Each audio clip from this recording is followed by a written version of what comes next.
KREM News at Noon begins now. I didn't know for sure at the moment who all had made it out, which was even scarier. After a house fire in Stevens County, police say they believe 2 people did not make it out. Coming up, the family shares more about what happened.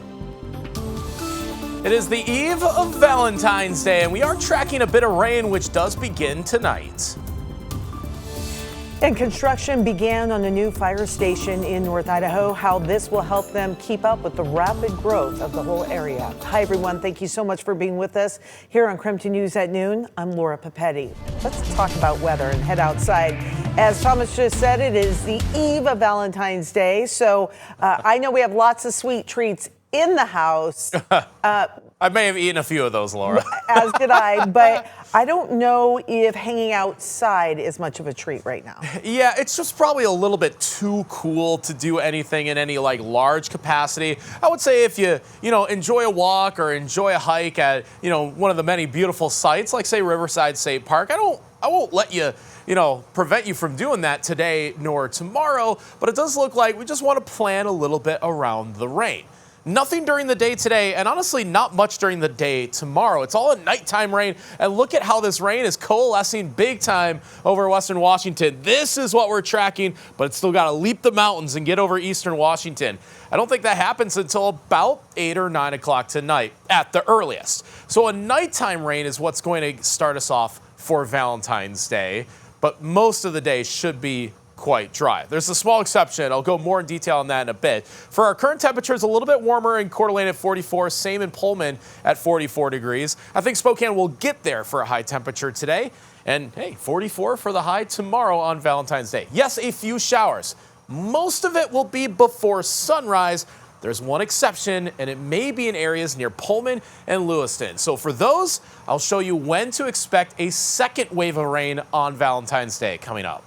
Thank you, my friend. Today, we are learning more about a house fire that happened in Stevens County. The fire district says 6 people were inside the home when the fire began Wednesday morning. 2 people are missing right now, and investigators do believe they died. Crews say when they got to the home, it was engulfed in flames, and it was located far from water hydrants. That meant fire crews had to use water trucks in order to fight the fire. Initially, everyone was able to get out except for the family's grandmother.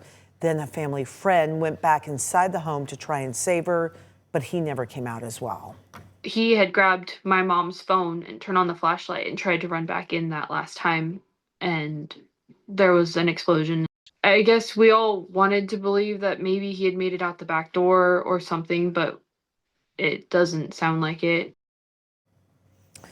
The family says their neighbors and the community as a whole has been supporting them while they have to find now a new place to live. In the meantime, investigators are still working to figure out the cause of that fire. Right now, funding has run out. It's over for the Peer Spokane program at the Spokane Public Library. This was a partnership to help connect people to critical resources. It was originally funded by a 2-year grant that ended in 2025. That's when the city stepped in to help fund a part of the program, but now that money is gone as well. The peer group would run a program called Coffee and Conversation. And we would see people come in and they would go upstairs and have coffee, and there were services available for them to connect with. And one gentleman told me recently that he felt it was the only time of the week that somebody saw him. Since 2023, Peer Spokane has helped connect more than 1,000 people to resources like healthcare and housing support. Now, even though they could not get more grant funding, the Central Library staff is still working to provide the information to those people who need it. All right. Prosecutors are not filing charges against anyone from a fight that happened at the University of Idaho campus last fall. Students were playing basketball on campus and their ball hit a food delivery driver's car. The driver, Austin Dawson, got out of his car and then a fight broke out between him and a 21-year-old student. The 21-year-old tackled Dawson and his head hit the pavement. Dawson had to be life-flighted to Lewiston. Prosecutors say they just didn't feel they could charge anyone because the fight was mutual and because Dawson's main injury was from hitting his head on the ground. His family says they are disappointed by that decision. We do have an update for you on the crash in Spokane Valley near Trenton Pines. Washington State Patrol says the driver lost control and ended up in a construction site. We now know 4 people were in the car when they crashed. 2 people were hurt. Investigators believe DUI and the speed may have caused that crash. Right now, charges are pending for the driver of the vehicle.